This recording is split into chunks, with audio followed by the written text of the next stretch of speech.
आगे बढ़ते हुए आपको बताएं कि नैब लाहौर की मरीम नवाज का नाम ECL में डालने की सिफारिश, जिस पर मरीम नवाज का नाम रमजान शुगर मिल्स केस में डालने की सिफारिश की गई है।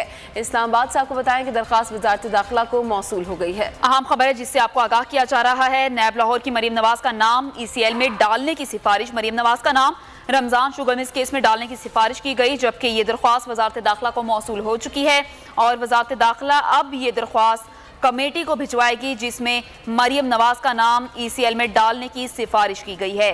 मरीम नवाज का नाम रमजान शुगर मिल्स में डालने की सिफारिश की गई और अब ये दरख्वास्त वजारत दाखिला को मौसूल हो चुकी है। वजारत दाखिला अब ये दरख्वास्त कमेटी को भिजवा देगी।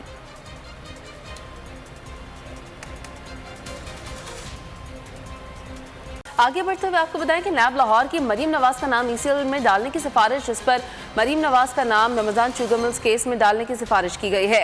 इस्लामाबाद से आपको बताएं कि दरखास्त वजारत दाखिला को मौसूल हो गई है। अहम खबर है जिससे आपको आगाह किया जा रहा है। नैब लाहौर की मरीम नवाज का नाम ECL में डालने की सिफारिश, मरीम नवाज का नाम रमजान शुगर मिल्स केस में डालने की सिफारिश की गई, जबकि ये दरख्वास्त वजारत दाखिला को मौसूल हो चुकी है और वजारत दाखिला अब ये दरख्वास्त कमेटी को भिजवाएगी जिसमें मरीम नवाज का नाम ECL में डालने की सिफारिश की गई है।